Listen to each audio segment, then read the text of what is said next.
সালের টি-20 বিশ্বকাপের জন্য 15 সদস্যের ভারতীয় দল ঘোষণা করা হয়েছে দুদিন আগেই। বিসিসিআই দল ঘোষণা করার পর কিছু বিতর্ক দেখা গিয়েছিল। কেন রাহুল এবং রিঙ্কু সিং সুযোগ পাননি বিশ্বকাপ টিমে, তা নিয়ে সমর্থকদের মনে অনেক প্রশ্ন ছিল। যাই হোক, শেষ পর্যন্ত এর উত্তর পাওয়া গেছে। রাহুল এবং রিঙ্কু সিং কেন বিশ্বকাপ দলে সুযোগ পাননি তা নিয়ে উত্তর দিচ্ছে রোহিত শর্মা এবং অজিত আগরকর। তারা রাহুল এবং রিঙ্কু সিংকে না নেওয়ার পেছনে কি যুক্তি দিয়েছে সেটা তো জানবো। তার আগে আপনাদের কাছে অনুরোধ, ক্রিকেট সম্বন্ধে যাবতীয় তথ্য পাওয়ার জন্য চ্যানেলটিকে সাবস্ক্রাইব এবং ফলো করে রাখুন। চলুন এবার জানবো বিশ্বকাপে রাহুল এবং রিঙ্কু সিং কেন সুযোগ পেল না।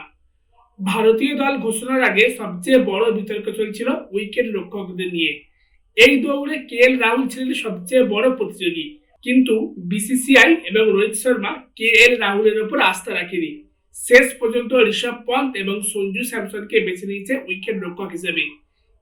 রাহুল সুযোগ না পাওয়ার কারণ হিসেবে নির্বাচক প্রধান অজিত আগরকর বলেন, টপ অর্ডারে কোন খেলোয়াড়রা খেলবে সেটা প্রায় নিশ্চিত।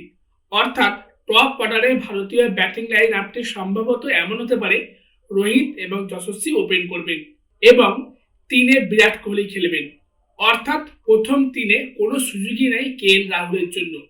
মিডল অর্ডার নিয়ে অজিত আগরকর বলেন, মিডল অর্ডারে বিকল্প খেলোয়াড়দের নিয়ে ভাবা হচ্ছিল।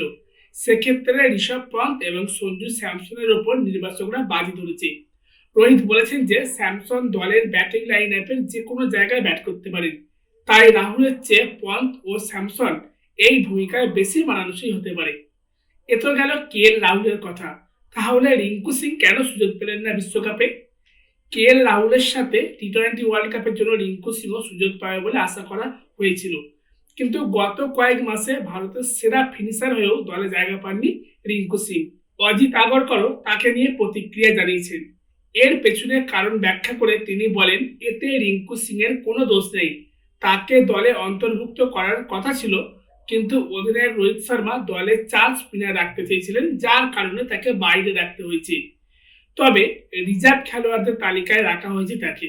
তাহলে তো বোঝাই গেল কেন রাহুল এবং রিঙ্কু সিং বিশ্বকাপে সুযোগ পাননি। যাই হোক, ক্রিকেট সম্বন্ধে যাবতীয় তথ্য পাওয়ার জন্য চ্যানেলটিকে অবশ্যই সাবস্ক্রাইব এবং ফলো করে রাখুন। আজ এখানেই শেষ করলাম, ধন্যবাদ।